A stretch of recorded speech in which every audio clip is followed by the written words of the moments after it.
I'm interviewing Mrs. Regali from Carroll High School.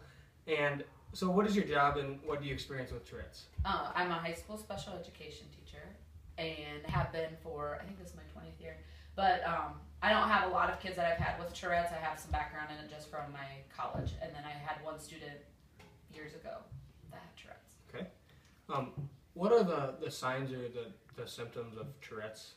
Well, a lot of people think it's like the most uncommon kind are the blurting out of random swear words, and in my college and stuff, we got see a lot of videos about that where kids will just we talking and you'd say son of a bitch, or you just blurt out like real inappropriate, but that's actually really super uncommon.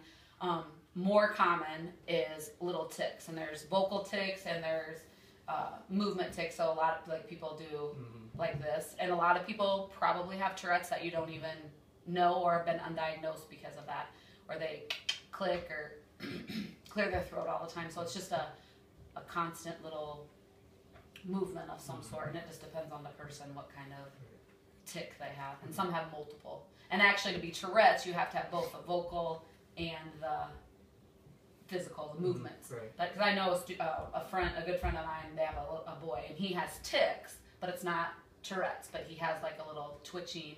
Some it's just little, So he doesn't have like the vocal. No. So he's not diagnosed with Tourette's. He's just diagnosed with tics. So in order to have Tourette's, you have to have both the vocal, which could be clicking of the tongue. It might be clearing of the throat, sniffing. Some people do a lot of. It's just a constant little twitch or movement, but it's got to be both. The vocal might not be verbal.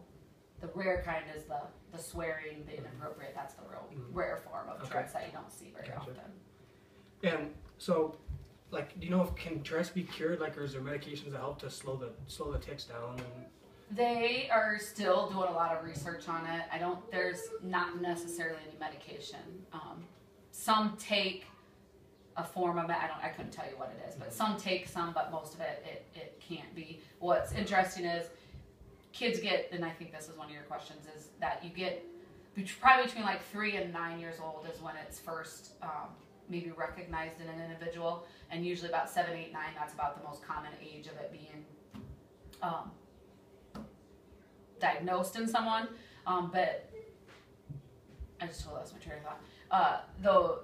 The onset, teen years are the worst of getting it. So you might, a parent or somebody notices these little habits, and then it gets worse as you're a teenager growing, but then by late teens and into your early 20s, a lot of people, it reduces. I don't know why, but they think it kind of slim downs. It might not go away completely and you can't cure it or get rid of it, but the severity of it decreases. Okay.